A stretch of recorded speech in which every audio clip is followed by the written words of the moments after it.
What's good? Free Johnny Depp. Yeah, I feel like our episodes where we haven't I feel like the last few weeks we haven't caught up that much during the week, and I feel like when we don't catch up that much in the week, and then we have these podcasts, I feel like we cover more interesting shit because I guess we just talk about it. You know what I'm saying? We're talking about the most interesting things from the week. Oh, I actually just thought of a topic that I'm gonna add to this list. But yeah, we were talking a tiny bit about Johnny Depp, and you were like, "Yo, we should just start recording." But then we started talking about other shit. I don't actually remember what we were saying. Sure. But yeah, today the verdict came in. No, I saw that when they were doing the ruling, he was at a pub because he knew he was like, "I won this shit." I mean, even if he lost, I mean, I feel like the public sentiment already had won, had already gone in his favor. So yeah, his people on the internet are like, Rogan said that he wants Johnny Depp to fall in love with his attorney, the woman, Camille Vasquez, because she was just violating Amber Heard.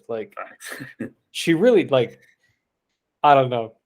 I was explaining to my girlfriend, my girlfriend watches Kardashians, while she just reads, while she does sort of plug and chug type work. And I was like, this is my version of the Kardashians, just the Johnny Depp trial. Sure. I would every day, I would just, when I was having my morning coffee, I would type in Johnny Depp trial highlights. Yeah. I heard there's some Instagram account that was elite and would have minutes every day of stories of just updates on the case and breaking down all these things. I heard it was and has 1 million followers, something crazy. I haven't seen that. Yeah. I learned this weekend that apparently, so when these charges and things were raised against him, all of his sponsors dropped him. The only one that didn't is Dior. And then apparently everyone's just been buying Dior cologne, his cologne and all these things, and just to support him. And Dior's popping off because of it. And on YouTube today, I actually saw an ad of Johnny Depp playing guitar with a lion or something, or a tiger or something. Just diff. Yeah. I mean, I definitely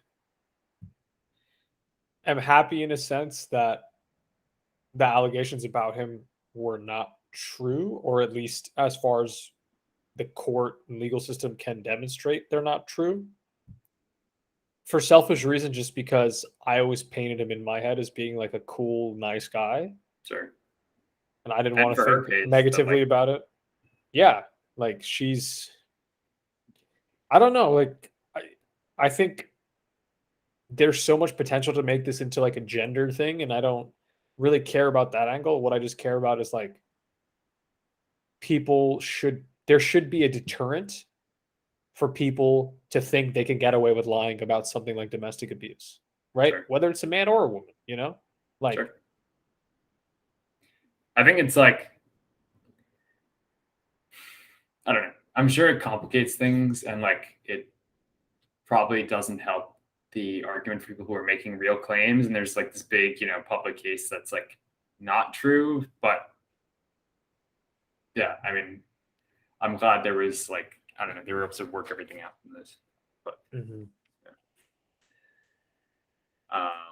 but yeah, interesting case. I haven't really followed it that much. I just know from a high level, whatever bubbles up. But yeah, I've heard good, and I've watched parts, and he just looks. It's so wild though. Her legal team, you couldn't write how ridiculous some of the shit that they were saying was, her legal team. And then, I mean, there's this one famous clip where basically Amber Heard claimed publicly that she had donated the money that she had gotten from the divorce from Johnny Depp. I think she had donated either half or all of it to the ACLU or something like that. And there's no record of her having donated it. And for 10 minutes back and forth, Johnny Depp's attorney was like, "Ms. Heard, so do you admit that you never donated it?" She's like, "I pledged it." She's like, I'm not asking about pledging. I'm asking you, did you donate it? And she's just like, I pledged it. Right. So no. It's literally that. And it's just like, sure. How, I wonder, I would be really curious if they did a write-up. I mean, I'm sure someone's done a write-up to this of like the legal firms they both chose and like how, I'm sure they're both elite, but I'm sure Johnny Depp's lawyers were like way as more A-list as you can get. But like, it'd be interesting to find, like, understand like the history of both those firms. So that's what my Twitter has just been all Johnny Depp stuff today. Interesting. Like, and Elon, but it's always Elon. I saw also what's her name from Meta step down. Yeah. Sandberg. That was today, right? Or like yesterday or today?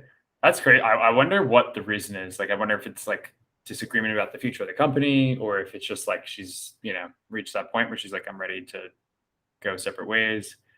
I mean, I'm sure we'll find out, but she was like, many people say she was like the like muscle and brains like behind like building Facebook to what it is. Yeah.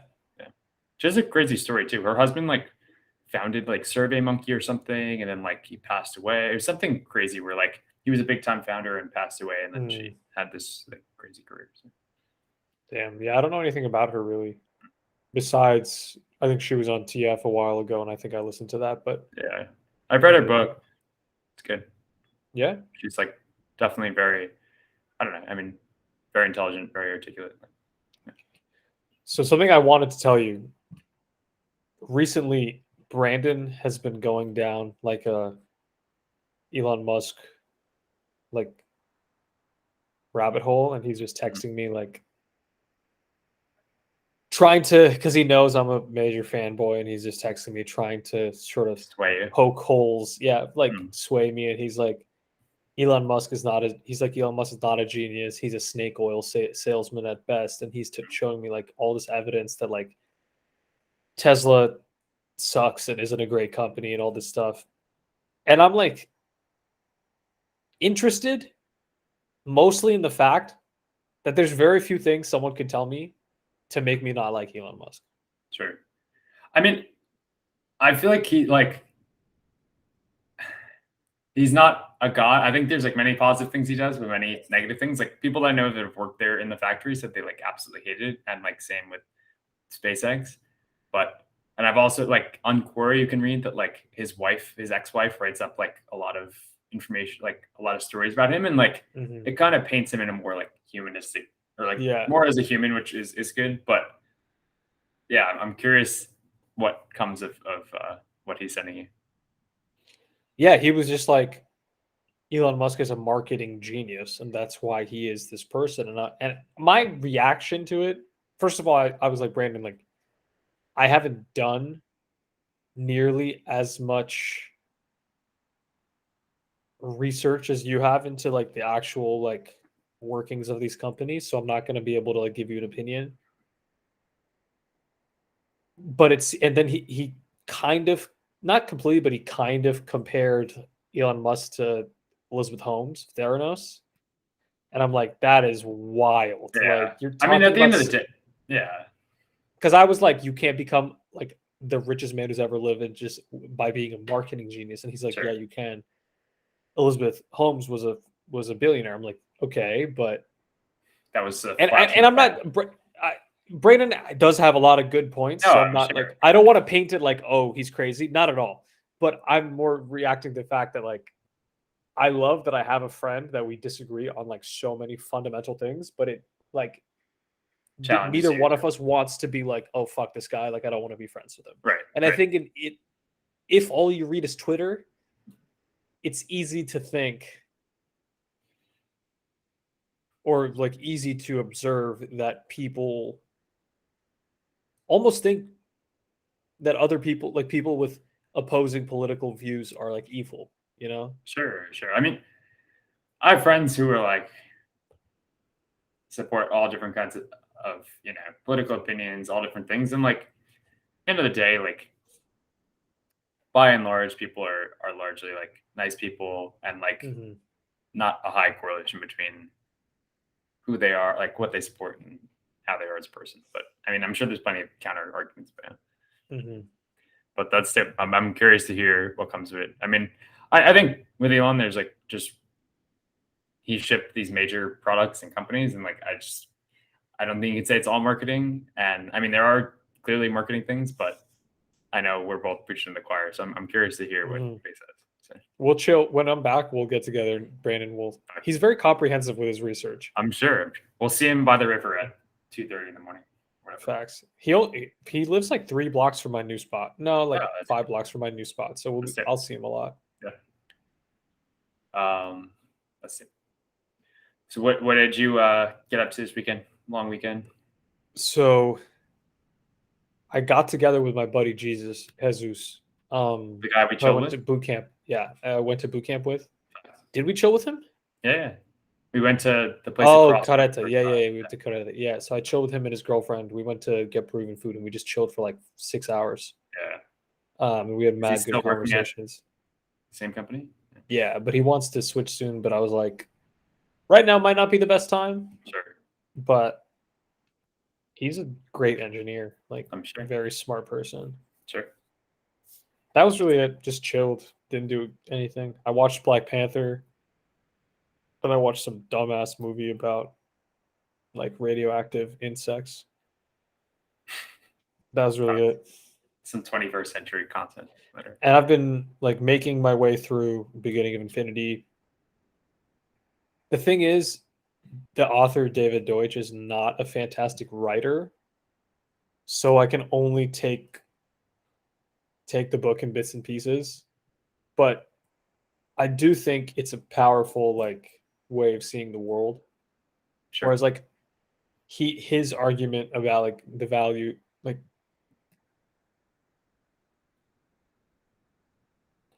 basically what he talks about is that science is at its most basic form just the search and the method for good explanations of how the world works.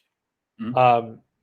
But if that sounds like a no shit, like that's what it is, it's a lot deeper than that because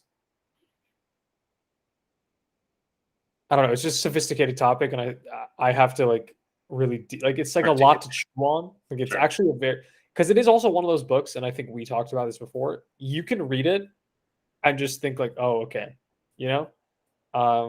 But to take the textbook approach, like when it's been endorsed by, Naval, Collison, like, okay, like I'm gonna take this slower. So I'm only like 30% of the way 30% of the way through the book, but it's good. Yep. What about you? You went on like a little weekend getaway? Yeah. But before that started, I texted you. So supposed to meet up with a friend for dinner. Everything got like shuffled around, and basically it ended up being like 10 o'clock, and we hadn't eaten dinner yet. And he's like, "I know where we're going." And I was like, "Where?" And he's like, "Just follow me." So I'm like thinking of places, and we finally end up at that place, Emilio's Bellotto, that I've been like meaning to go to because it's like told me about close this. by, and sit down. We had like one table left. Sit down and order. Mad good food. The thing I like loved like top tier Italian food. Some of the other things were like a little hit or miss, but overall like very solid. And we end up like talking to the waiter for a while, and it ends up like it's past 11 when it like closes, and we're the last table there. And we're like talking, and the guy's like, wait 1 second, and he like goes back in the kitchen, and we're like, what? And because we're in like the main dining area, and out of the kitchen comes this random person that's like dressed for dinner, and we're like, what? Like, what is this back room here? Like, there must be like a back room or something behind the kitchen. Mm-hmm. So a random person walks out, another random person walks out, and then Jimmy Fallon walks out, and I'm just like, yo, what? And JK's like writing, like signing the check, whatever. I'm like kicking him under the table, and he's like, dude, what? And Jimmy Fallon like goes over to the wall, and he's like, I think I'm on the wall somewhere over here. And he's like, oh, there I am. And I was like, this is like surreal. Yeah, it was really cool. So did that. It was a lot of fun. Then went on this trip. I went up by like it's like the Hudson area, and this Airbnb was like the hookup of the century. Like easily the nicest Airbnb I've been to, and was like insane, like very affordable. And we kind of had like a little bit of a hack, and I think it's kind of a move, but it's a little bit of a gamble. Is like when new Airbnbs are like on the market, they don't have like a lot of reviews, so like lower the price to like attract people to come. And a lot of places were booked up, and this was like super cheap. So we said, screw it, and booked it. We're driving up to this thing, and it's like this little driveway and this like kind of main road. And we're like, what? So we like pull in, we end up driving up this road for like 3-5 minutes, whatever, like super long driveway. And at the end, it just opens up into this massive field. And like they had structure art everywhere. It almost looked like a Storm King, like these massive, colorful like structures everywhere. Huge pond that they had like koi fish in, with this like meditation hut where like, I don't know, just like super tranquil. They had like one of those Japanese rock gardens. The house was decked out like super nice furniture, dope art. And yeah, it was great. And they had like goats and chickens and all these things. It was like Storm King meets like a farm, basically. So yeah, it was really dope. Like rented a boat one day. We went up the Hudson, went to a vineyard. So yeah, it was just really, really nice. But the Airbnb hack could definitely be a move if you want to try like some crazy like dope spots. Look for You got to send me the spot too. Yeah, it's I would say it's worth like going to this specific like Airbnb. It's mad tranquil. You would really like it. Yeah, send it to me. Thanks. And it was like $300 a night for like a 3-bedroom house. And you went with 3 other people, so 3 other people, yeah. Very affordable. Yeah. But yeah, super nice weekend. I felt like refreshed. It felt like a lot like longer than a few days. So can't beat that. That's good. What did you guys like hiking shit or? No, we were supposed to one day. We also did.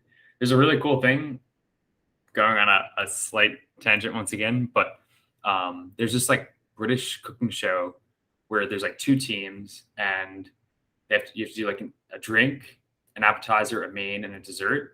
And you serve the other people, and it's like you're based on like taste, like presentation, like creativity, all these things. So like some people get like dressed up, some people like we do this in like an Airbnb kitchen. We had to like go to the store, buy the ingredients like day of, and it was boys versus girls.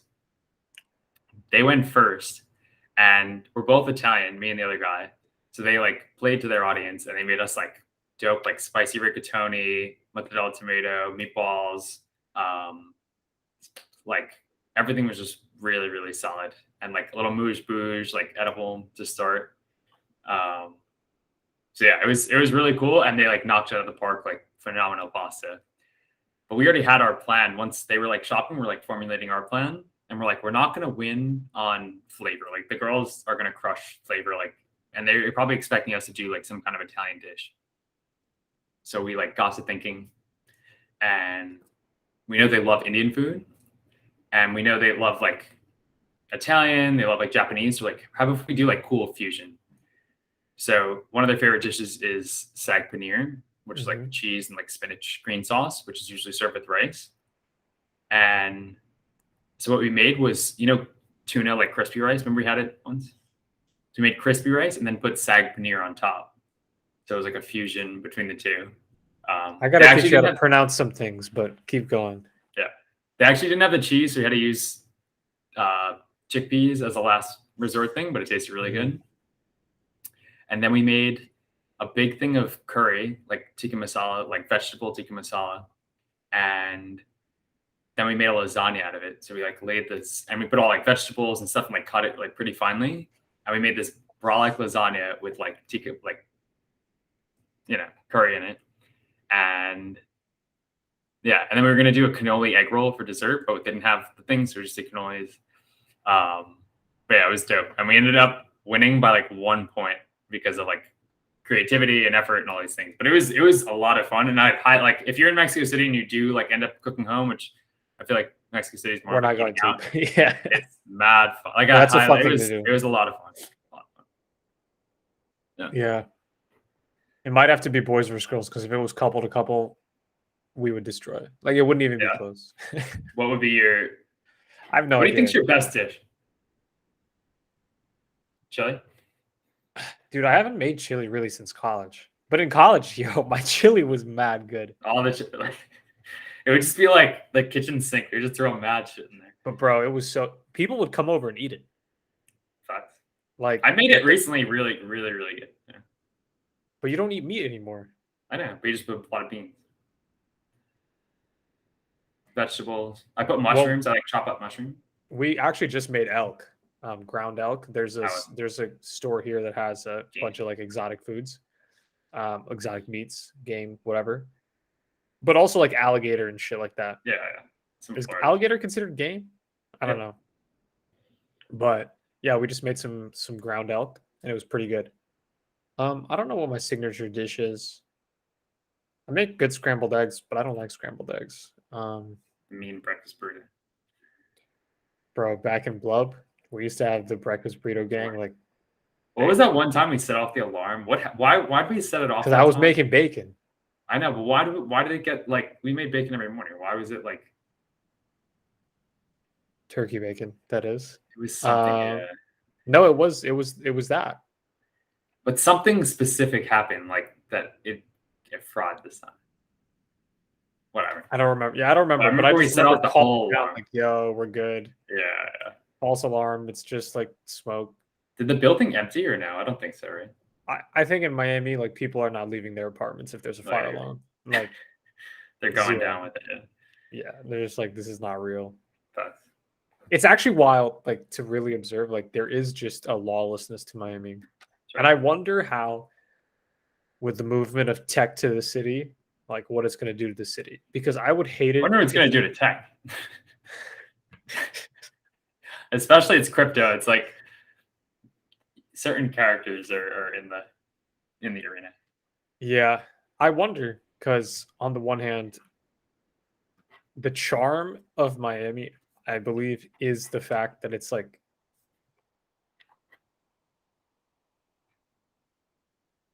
Latin Texas, you know? Sure. It's like that's people the episode name. Welcome Latin to Latin Texas. People just don't. There's just such a like disregard for rules here. Sure. Which is annoying, but also very charming. Like, sure. You'll just see wild shit. Like people, like if a guy's on a revel and there's a lot of traffic, just will go on the sidewalk and start reveling up the sidewalk when there's people walking there. Sure. And then we'll get angry that people are like not moving fast enough. Yeah. Like shit like that. It's different. Yeah. New York has like a different sense of like, I feel like your average person in Miami like breaks the law, whereas in New York, there's like a small percentage of people that like regularly break the law, but like do it in the most like entertaining ways possible. Yeah. New York has less lawless and more like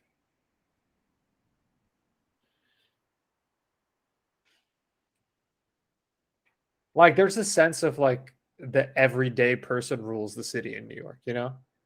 Sure. Like, I don't know how else to say that. That maybe it's not that coherent, but I think you get what I'm saying. Like, yeah. I don't know. I mean, like, if you compare the two pages, like, do you follow Only in Dade? No. Or you did when you were on Instagram? Only in Dade is like, you know how we have What is New York and like those kinds of pages? Thing, It's like the same thing. Just the content is so different. Like here, it's like today my girlfriend was showing me a video where this woman got in a fight with her boyfriend. So she like basically like followed him or something like when they were driving, and she got into her own car, and then when he parked, she parked behind him and then full speed rammed into the back of his car just to fuck up his car. And then and then they both get out and he's like, what are you doing? And she just starts hitting him and attacking him. Like that's like Miami energy. Really? That's like Miami starter pack. Like, yeah. I agree to your point though, that it's like in New York, you kind of expect everyone to like do right by the community and like let people get on with their day and do their thing. Yeah. Whereas Miami, it's like the city revolves around me and like exactly. That's a really good way to put it. Yeah. New York is like it's like a disregard for like police and maybe like the law, but not in a way that obstructs like other people. So it's like someone could like take a city bike and like ride down the fucking subway. That's breaking the law, but it's not really inconveniencing anyone, Right. except really themselves. But Sure. Yeah, Miami's like Miami, it's like driving a car pissed down the off. bike lane. Exactly. Or like I'm pissed off, so I'll stop my car in the middle of the highway so no one can pass because I'm punching my boyfriend in the face. Like Miami, get fucking different. mopped. Literally. Fuck.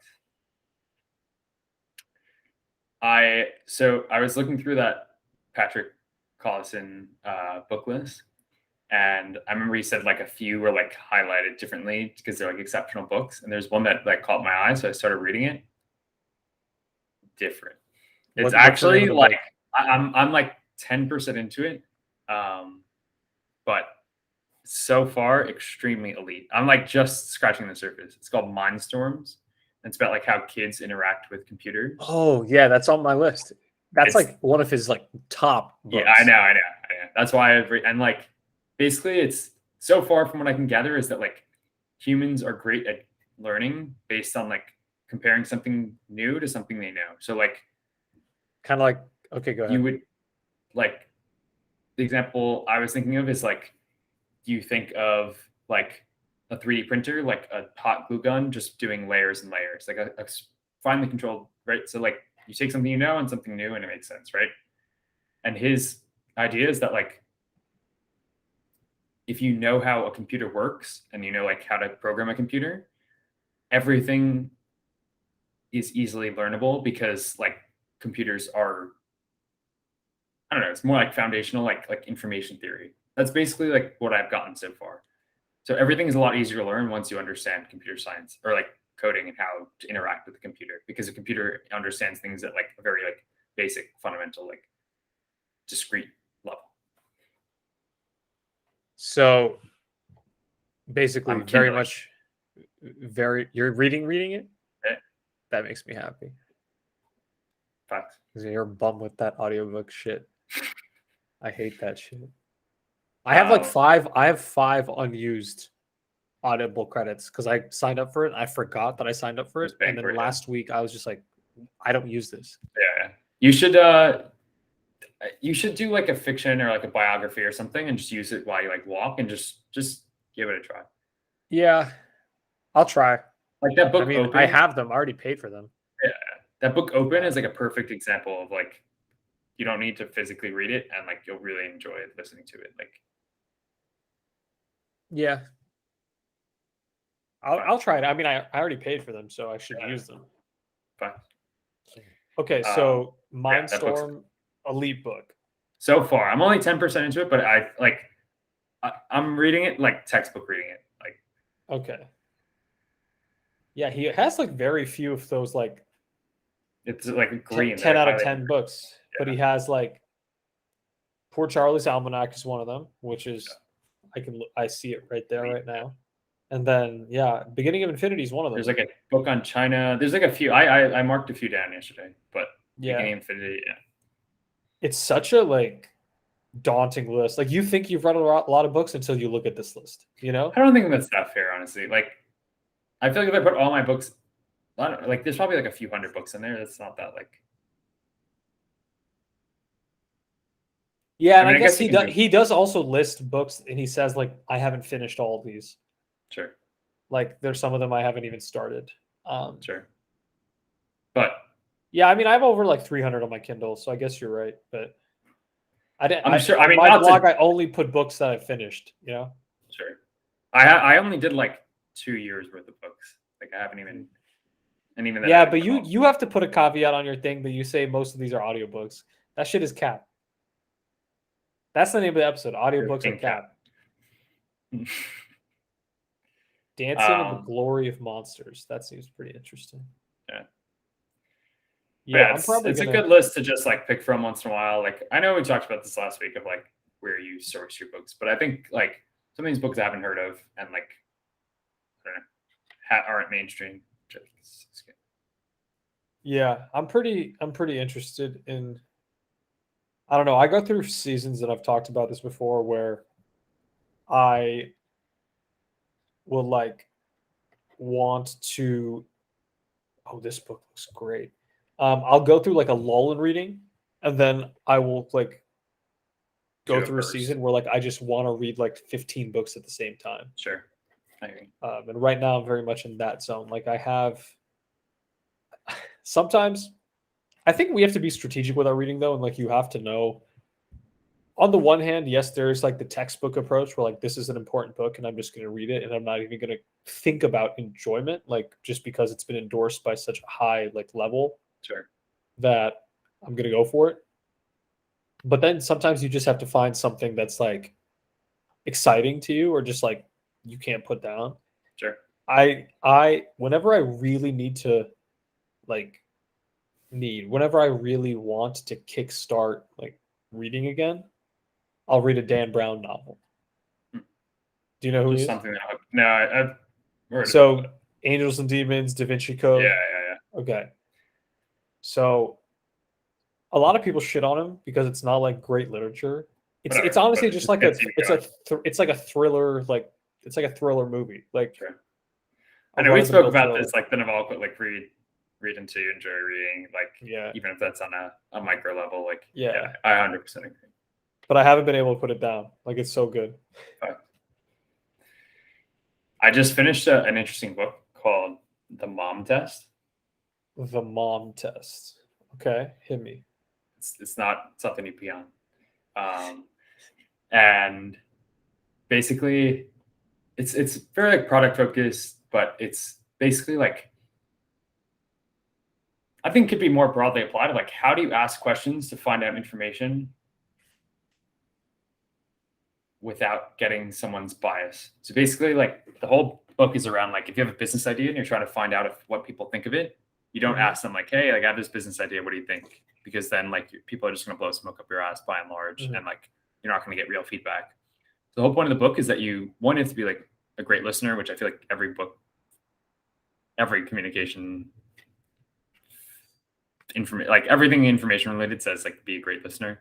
But the main point is basically like you ask people what they've done in the past. So if you want to find out if you're selling like, I don't know, like water bottles that have like dried ice in them, you'd ask them like, oh, tell me about like what you did in the past when you had like you needed cold water. Like, do you need like when was the last time you needed your water cold? Like, do you like your water cold? Like, basically, you're asking it retroactively to see what people like actually do, not what would they like say they would do, and like how to get like commitment from people. Like, if someone says like I'll pay you now, or like I'll introduce you to someone, like that's like a real positive sign that you have something. Versus like, oh yeah, like I would buy that, but like wouldn't put money up. So I don't know. I just thought it was an interesting way of approaching figuring things out, and I definitely think it could be applied more broadly in a variety of ways. That is an interesting thing, yeah, because it is an interesting problem because you don't want someone to basically blow smoke up your ass just because they like you. You want even if they don't like you, they just don't want to be uncomfortable. Like exactly, and yeah, I mean, I think it ties into a better question. Is like a broader topic rather, like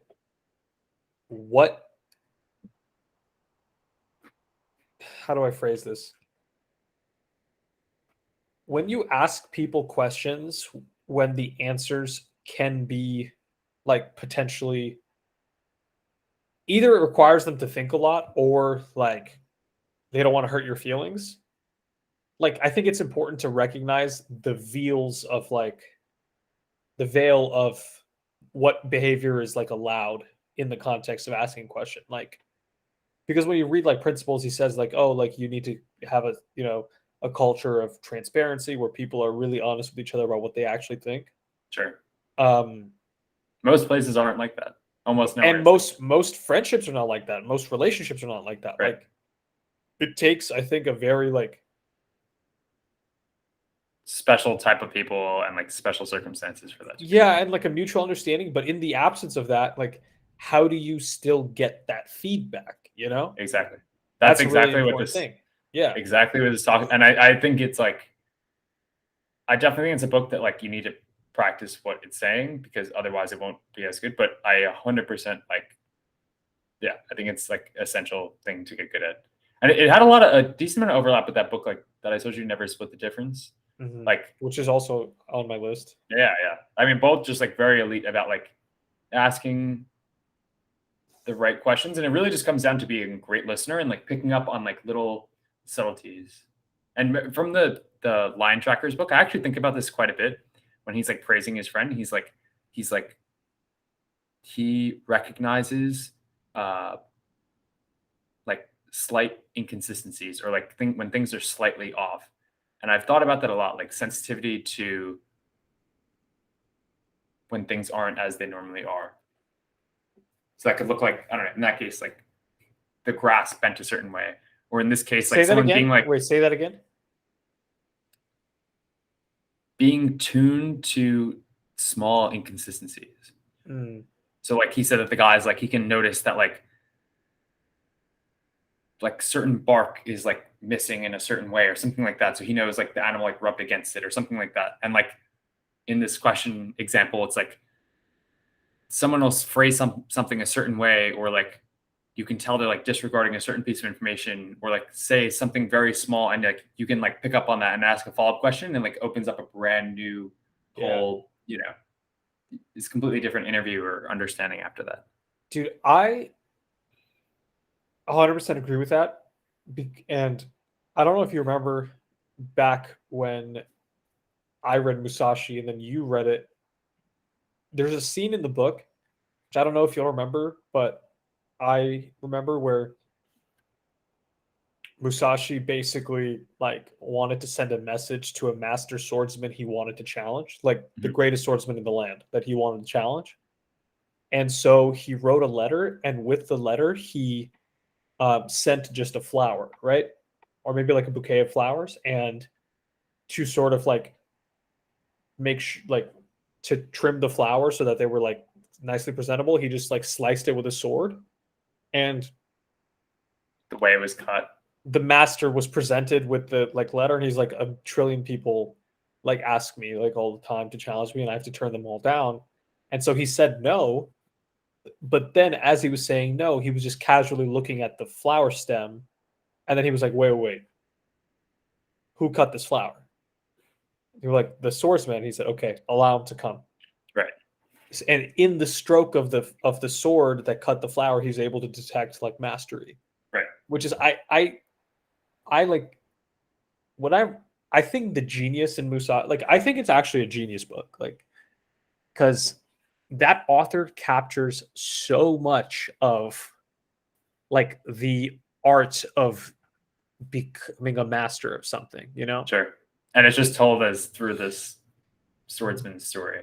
Dude. And I think the point you're making, where in the Line Trackers book, he talks about his friend Renius being able to notice the subtlest inconsistencies, is really like an aspect of mastery, is like a deep sensitivity to something. Sure.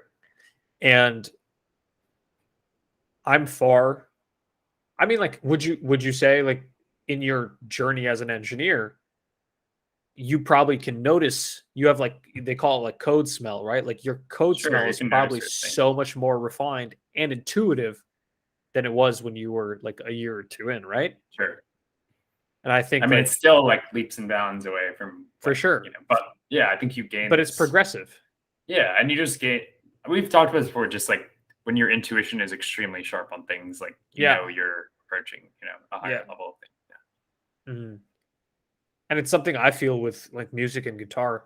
Not that I am a master like, John Mayer or Derek Trucks, but there are certain things that I am able to notice like subconsciously, subconsciously, that I wouldn't have been able to like 6 years ago, 7 years ago, Sure.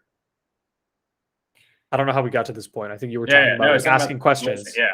It's like the people, like, so the Chris Voss guy and this guy as well, like having that level of mastery with just like general listening just seems like such a superpower. Like, because you can just like read between the lines and like you can unpack things that are like so subtle, but like can completely change the conversation or what your understanding of something, and like having, and I mean, that's just like a fundamental, like communication is like a fundamental building block to like everything you do at life. And if you're like mastering one of the most foundational parts of like being a human, like that's just literally a superpower. Mm-hmm. So I don't know, maybe that's a good skill to at least, move up in percentiles. Like, No, I think it's a great skill. I think when you said that, I remember the end of Siddhartha when he meets his ultimate mentor, which is the ferryman. Remember? mm-hmm. And he says, above all, he was a great listener. Like he was the greatest listener that I've ever met. Sure. And people say like Joe Rogan's a great listener, or like Yeah, Carol is a great listener. Like it's Carol was amazing. yeah. And I'm bummed he didn't if respond we to asked our him, email. Yeah, Papa's got But it. we'll see him at. You're not going to come to reunion, my year's reunion, but you're going to come for Isaac's wedding. So we should definitely. I want to spend like a whole day with them. Let's try to let's try to convince, ask them can we do a day? I don't know how you ask that question. I mean, I don't think you. I think would be like plan things to do that would like be interesting. Because our dinner just did not. I have to respond to Pap's email. Fact. But our dinner just felt short. Yeah, I have a pretty decent update. All right, hit me. So, I was speaking to someone from work when I was doing that rotation, and they told me about this thing they're doing, and basically in the fall, I'm going to be a professor at one of the CUNY colleges. Bro, what? For what? For computer science. That's through a connection of work? Or did you apply to some program? There's a program, and so I'm going to be teaching in the city. That's fire. Yeah. For a semester? Semester, once a week. It's like 2.5 hours of class. It's paid, but it's like nothing. But I'm like hyped for it. Is it going to be like, it's not going to be academic, right? It's going to be like how to code, or you decide what you want to teach? The class that I'm going to be teaching, I think, is like, it's like web development. So it's like, there's like lectures and stuff, and whoever taught in the past, I think I get like to see their rubric or in like whatever the syllabus and like what they have, but I can like riff off of it and do whatever I want. So probably bring them like office one day and like whatever. But I'm pretty hyped. And like I'm at City College, which is like one of the best like CUNY colleges. So I'm like pretty hyped for the quality of students, and like I don't know, just when it's like people that are like generally from like diverse backgrounds, people that are like generally not as well off. So like I'm pretty hyped, and like it's just gonna be dope to like teach the class and also just help them like get into the industry and like that's gonna be dope. So it'd probably be a good amount of work outside of class, but like I think it's gonna be hype, and like I'm pretty hyped for it. So. Yeah, that sounds really exciting. Yeah. So I might have to hit up Carol and get some. It's not as like freestyle as like English, but I think you can make any class like interesting and engaging. No, I think you can. I think a good teacher makes the source material interesting. Sure. And I'm not gonna I don't want to have them miss the far as focusing on the tree. Like the stuff we're gonna learn is obviously important, but like higher level and like a whole like comprehensive like understanding of how this fits into like the career and what they're like learning as a whole, I think is like more important in many ways. So I don't know. I'm excited. I'm like a little nervous, but like I think I'm overall hyped, and like I think it's gonna be a cool opportunity. So. It's fire, dude. Yeah. I'm gonna come audit a class for sure. I'll bring you as a guest one day. That'd be fun. That's dope. I'm hyped for it. So I think if I didn't care about if I had 10 lives, one of them would have to be like some sort of teacher and professor. Sure. Because I love just talking, but also not for the sake of talking, but like the exploration of ideas. Like I don't know. I think you and I both fall into the same category where we have been like very impacted by professors or teachers that we've had. I think the person we share is like Carol and Pappas, like the people we share, and like how Carol and Pappas' class kind of at the same time seemed like they were about nothing and everything at the same time. Sure. And like the mediums that they chose to teach were just conduits for their overall lessons. Like, sure. Like they could have taught like how to play tic-tac-toe and like taught the same lessons somehow. Like, because I remember Pappas' class. Do you remember the first like photo we had to analyze and how she was like 3,000 words minimum?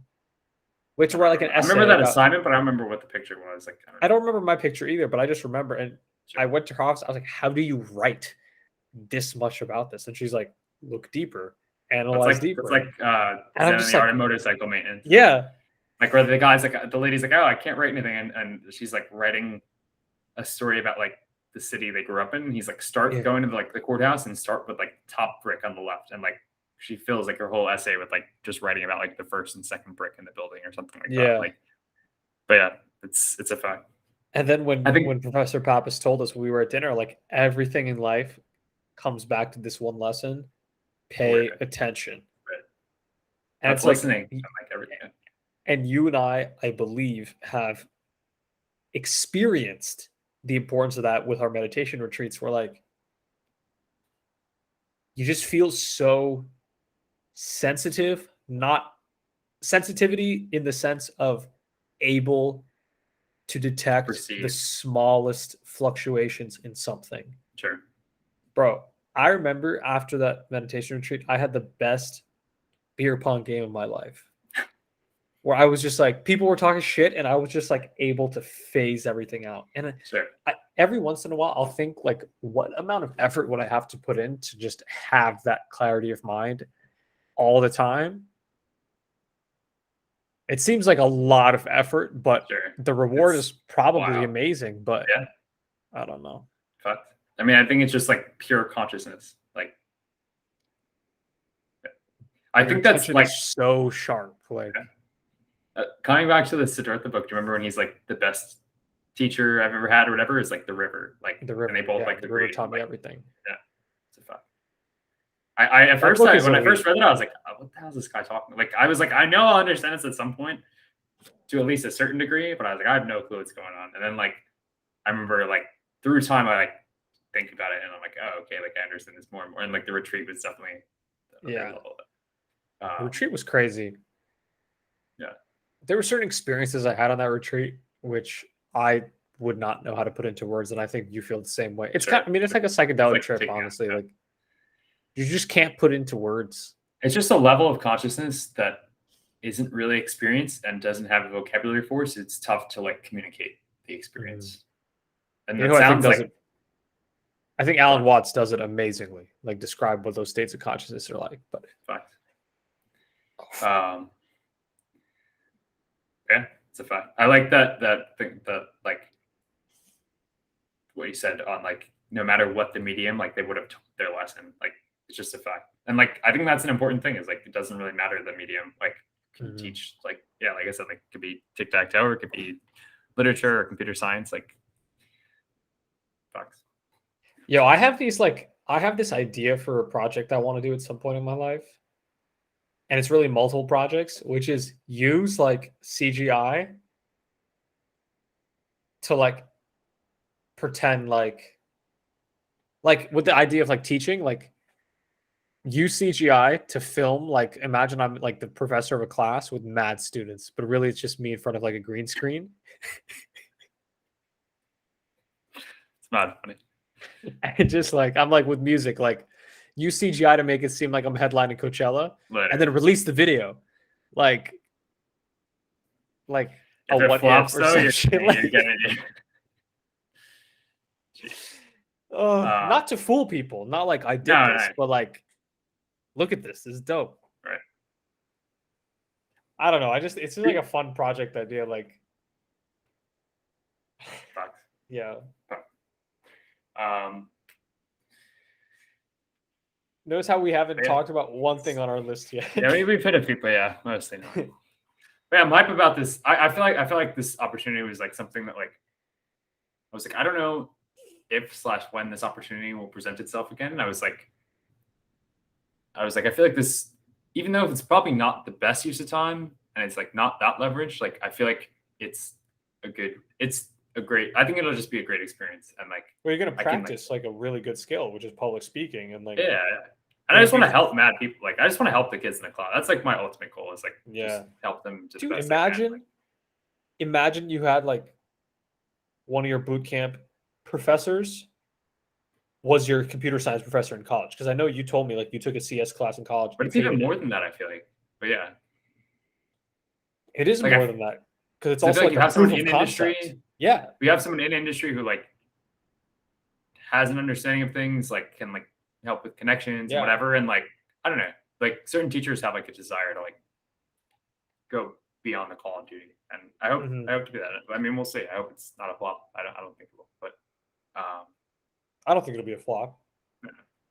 so yeah, we'll see what happens. But I agree. Like, there's another opportunity that came from JK where I was like, it would have just not made sense in like almost any respect, like financially or career wise or anything. But it was just like something I was like super interested in. But I don't know. I think that's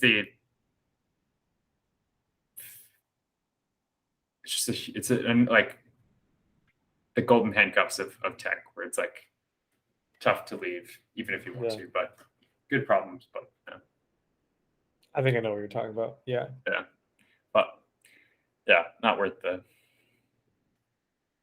worth. Facts. So what else is good? I know we're coming up on an hour, I think, right? dude, I don't know when we started recording. That's the thing about Google Hangouts. Like, it doesn't. The last app that we used, it would show you how long you've been recording for. This doesn't. At least I don't think it does. Let me see if I can find a way. But I don't know, bro. I think it's been about an hour. But yeah, No, I think it's been like 40. we started like 6:50. Really? Yeah. Around there. No. Mm-hmm. Maybe a hair later. Flew. Yeah. That flew.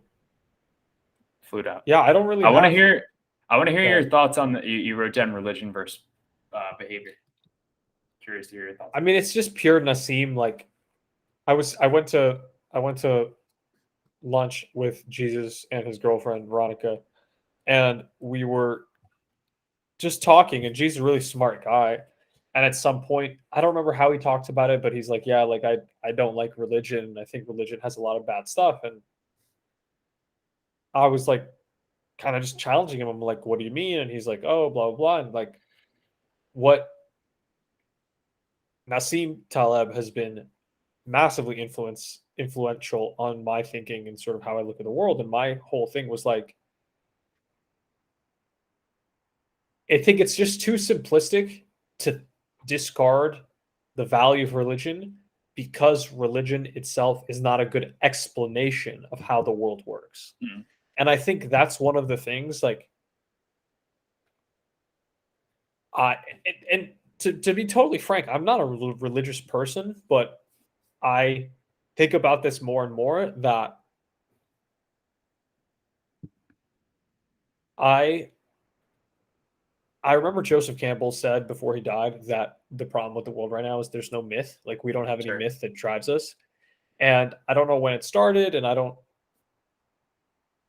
know whether it'll always be the case, but it seems to me like throwing out religion just because it's not a good explanation of how the world works is not the right way to look at it.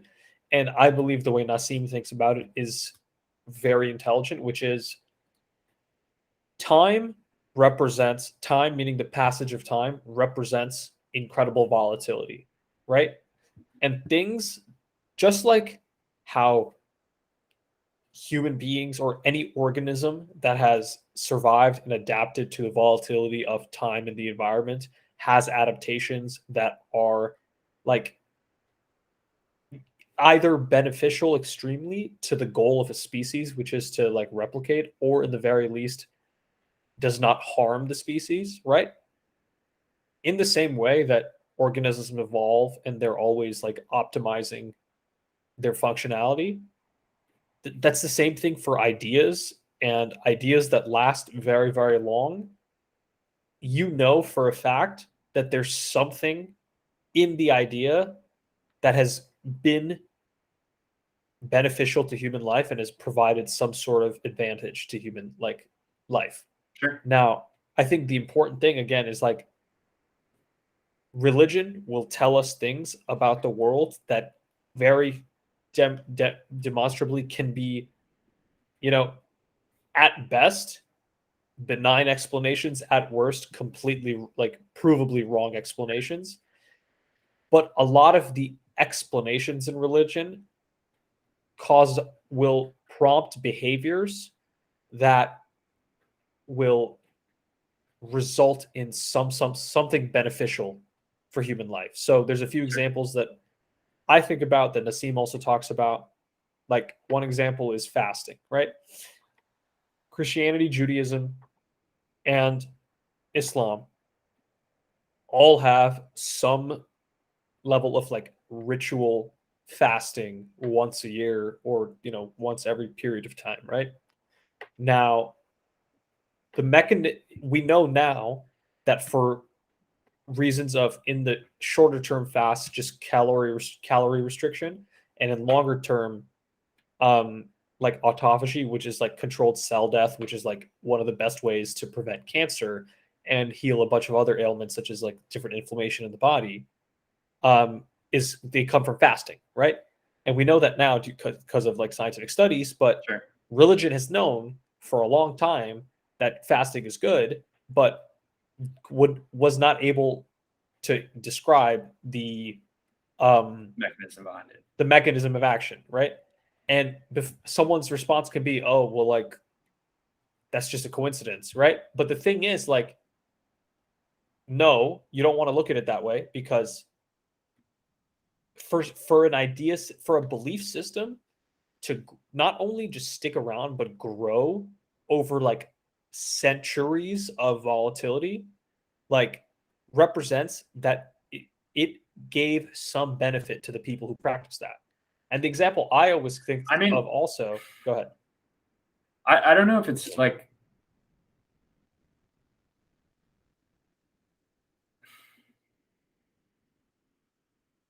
I don't know if that's like fully fair to say, because I think like I don't know. I think it might just be like conflating things to a certain extent. Like a lot of these religions do like fasting out of a form of like sacrifice, right? And like there's benefits of like framing that experience through that lens, right? Of like this is a sacrifice and this is why I'm doing it. And the health benefits like may not like be a primary goal or like irrelevant to the thing. I mean, if it's like to, commit suicide or something like that, like those traditions aren't going to last. But if it's something like, I don't know, there's things in evolution that happen, right? That like aren't beneficial or like aren't intentionally beneficial that happen and I don't know, exist through generations. So it could be something like that. I'm not saying that is the case. I'm just saying like that is it possible. But again, like saying it's for sacrifice is kind of like a explanation, like why we're doing it. And the point I'm trying to make, and maybe not making well enough, is like the why almost doesn't matter. The point is that you almost like you can validate or at least directionally like analyze the value of something by the fact that it's stuck around. So it's not that like the reasoning behind it was valid. It's that the fact that it's stuck around has provided some sort of value. And that's just an example. I think there's a lot of examples like military stuff, like or like the fact that like going to church or mosque or fucking temple once a week is like an incredible like community buffer psychological. Exactly. And it's like we don't have that right now. Like at least at large, like I agree. I think there's like a big human desire and human need to like feel like you're part of something larger than yourself. And I think like there's a Weibo Y article that like it talks about like me versus my brother, me and my brother versus strangers, or versus our cousins, me, my brother, and my cousin versus strangers. Like you form like the smallest group for what is needed at the time. And I feel like we're very much missing that. And like people love to be a part of something larger and like people do incredible things when they're, in this mindset.